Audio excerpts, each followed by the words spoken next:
जय श्री कृष्णा मित्रों, आइए देखते हैं गीता ज्ञान यूट्यूब चैनल में सत्संग की अमूल्य बातें। एवं मात्र जीवों की सेवा करनी और उनको सुख पहुंचाना चाहिए। परमात्मा को हर समय याद रखने की चेष्टा करनी चाहिए। एक बात के धारण करने से सब बातें आ जाएं, ऐसी बात विवेक पूर्वक वैराग्य है। जिनको वैराग्य हो गया उनको सब कुछ हो गया। वैराग्य होने का उपाय है वैराग्यवान पुरुषों का संग, समय की अमूल्यता, हर समय उद्यमशील होना चाहिए। 5 मिनट भी फालतू नहीं बिताना चाहिए। समय को उत्तरोत्तर कीमती बिताना चाहिए। फालतू आदमियों से बात करने की तो फुर्सत ही नहीं होनी चाहिए। फालतू काम नहीं करना चाहिए। जिस काम में न स्वार्थ हो और न परमार्थ हो, ऐसे काम के पास नहीं जाना चाहिए। निकम्मा नहीं रहना चाहिए। 3 प्रकार की कमाई करें तो बहुत उत्तम है। कौन कौन सी वो कमाई है?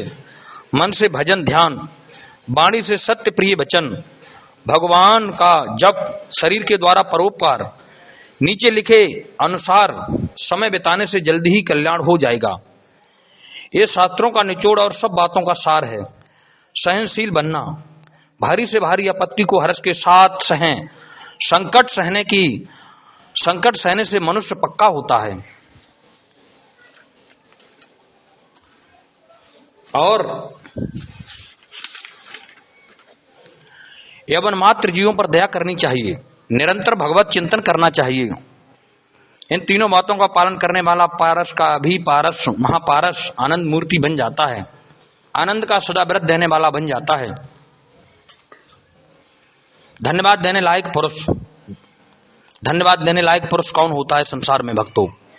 जिनका एक क्षण भी व्यर्थ नहीं जाता, जिनका मन भगवान के चिंतन में रहता है, जिनकी वाणी भगवान के जप में और सत्य भाषण में रहती है, भगवान के गुण प्रेम प्रभाव रहस्य के कथामृत के श्रवण मनन पठन पाठन में जिनका समय बीतता है, जिनके हाथ पैर और शरीर से दूसरों का उपकार होता है। बड़े रहस्य की बात, इस स्वर्गाश्रम गंगा तट पर बट वृक्ष के दृश्य को याद करें और परमात्मा से प्रार्थना करें कि हे प्रभु, हे दीन बंधु, आपकी प्रेम भक्ति में ऐसा समय बीतने का अवसर फिर कब आएगा? जो बातें यहां हुई हैं उनको बारंबार याद करना चाहिए। परमात्मा के प्रेम प्रभाव के विषय की चर्चा को बार बार याद करें, मनन करें और एकांत में बैठकर विचार कर अपना कर्तव्य निश्चित करें तथा तदनुकूल आचरण करें। जो बात आत्मा में युक्त संगत हितकारी निश्चय हो जाए उसको कटिबद्ध होकर काम में लाएं। ऐसा करने से प्रत्यक्ष फल परमात्मा की प्राप्ति होती है।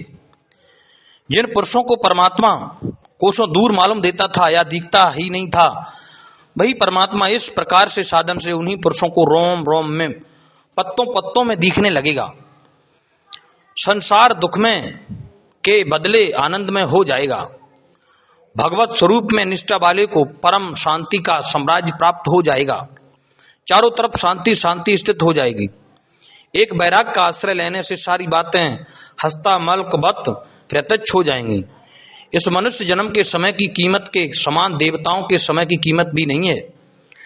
ऐसा मनुष्य जन्म पाकर जो कल्याण प्राप्त ना करे उसको धिक्कार है। लोक सेवा खूब करनी चाहिए। कोई कोई सेवा भजन से भी बढ़ जाती है। समय का बोया मोती नीपजे, बड़ी रहस्य की बात बताई जाती है। 5 आदमियों को बेगार समझकर भोजन करवाया जाए, इसका कोई फल नहीं है। यदि उनको ही हंसते हुए भगवान या महात्मा समझकर भोजन कराएं, सब में ईश्वर बुद्धि करें तो यह ईश्वर को ही भोजन कराना है। यदि सकाम भाव है तो स्वर्ग और निष्काम भाव है तो मुक्ति मिलती है। भाव जितना तेज होता है उतना ही विशेष लाभ होता है। मनुष्य जन्म पाकर भलाई लेकर जाए, बुराई नहीं। अपने साथ बुराई करने वालों की भलाई करे, इससे बढ़कर संसार में और ऊंचा दर्जा ही नहीं है। वह मनुष्य रूप में नारायण है, स्त्री हो तो स्त्री रूप में लक्ष्मी है। बुराई करने वाले के साथ बुराई तो ना करे परंतु भलाई भी ना करे, यह 2 नंबर है। बुराई के साथ बुराई, भलाई के साथ भलाई, ये 3 नंबर है।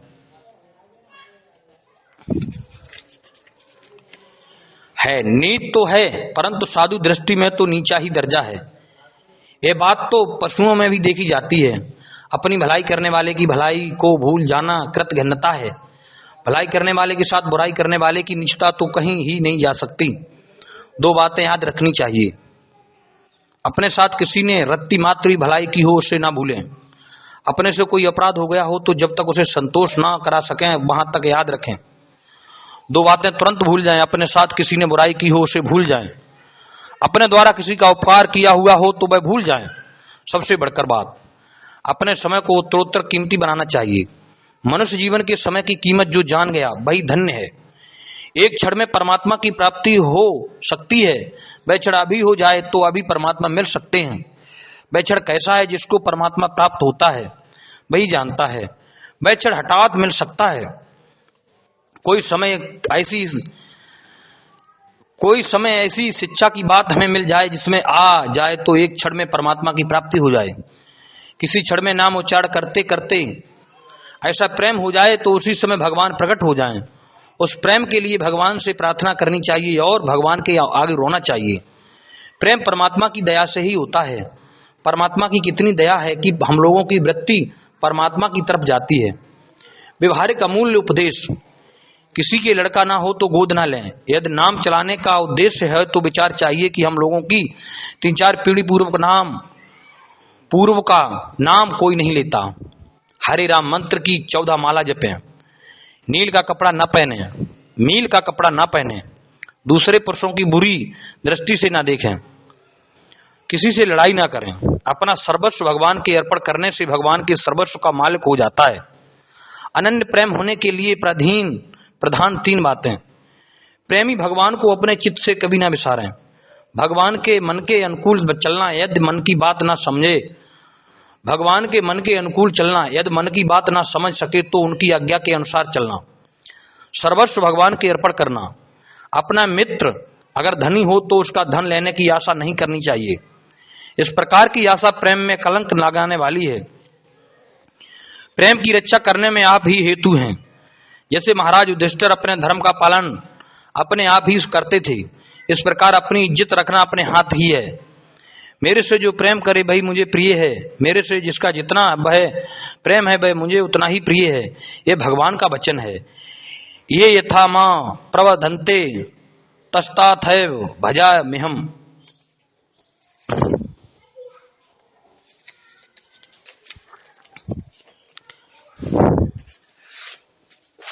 जय श्री कृष्ण। मित्रों, निष्काम भाव से प्राणी मात्र साथ प्रेम करना भगवान को खरीद लेना है। यह बर्ताव महापुरुषों द्वारा किया है। इस बात पर आंख मूंदकर विश्वास करना चाहिए। पालन करने से महान लाभ है। जिस प्रेम में ईर्षा ना हो वह प्रेम ऊंचे दर्जे का है। स्त्रियों में प्रधान दोष वाणी के संयम का अभाव, मूर्ता, मर्म समझने की शक्ति का अभाव, सकाम भाव, बात सुनने उसका उल्टा अर्थ समझना। नीच पुरुष भी भगवान की भक्ति करने से उत्तम ही समझने के योग्य है, जैसा अजामिल। 4 बातें बहुत कीमती हैं। कोई व्यक्ति छोटे दर्जे से ऊंचे दर्जे पर पहुंच जाए तो उसको बड़ा ही मानना चाहिए। किसी का पर्दाफाश नहीं करना चाहिए। नौकर से होने लायक काम नौकर से ही करवाना चाहिए। जिससे मन फट जाए उसके पास नहीं रहना चाहिए। समय की अमूल्यता को हर समय याद रखना चाहिए।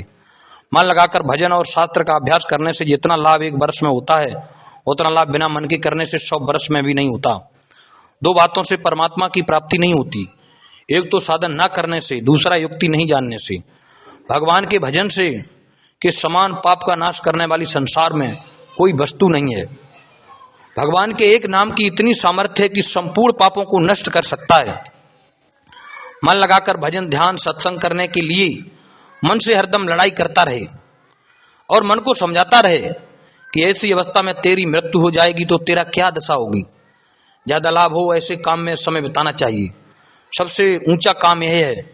ऊंचे दर्जे की वार्ता अनुभवी पुरुषों द्वारा सुननी, जप सहित ध्यान, गीता जी का अर्थ और भाव सहित वर्णन करना, भगवान के नाम का जप तथा श्रीमद् भागवत गीता के मूल श्लोकों का पठन। चौथी बात के 100 वर्ष करने से जितना लाभ है उतना ऊपर वाली बातों को काम में लाने से 4-6 वर्ष में हो सकता है। प्रिया मनुष्य को द्वारा चौथी बात ही होती है। युक्ति से साधन करने से बहुत जल्दी परमात्मा की प्राप्ति हो जाती है। कर्म आसक्ति से रहित होकर करें। उसके सिद्ध होने न होने में समान भाव रखें। मृत्यु को हर समय सामने खड़ी देखें, चाहे जब ले जाओ। जो इस प्रकार तैयार रहे उसका नाम कृत्य है। निष्काम भाव से तन मन धन दूसरों के काम में लग जाए वही समय काम में आया, बाकी धूल में गया। सतयुग में केवल सतोगुणी वृत्ति से ही कल्याण नहीं होता, स्वाभाविक सतोगुणी वृत्ति होती है, किंतु कल्याण तो साधन से ही होता है। भगवान का भक्ति जिस रूप की प्राप्ति के लिए इच्छा करे, भगवान उसी रूप में उसको प्राप्त हो जाते हैं। जैसे निराकार, साकार, दो भुजा, चार भुजा, विराट स्वरूप इत्यादि।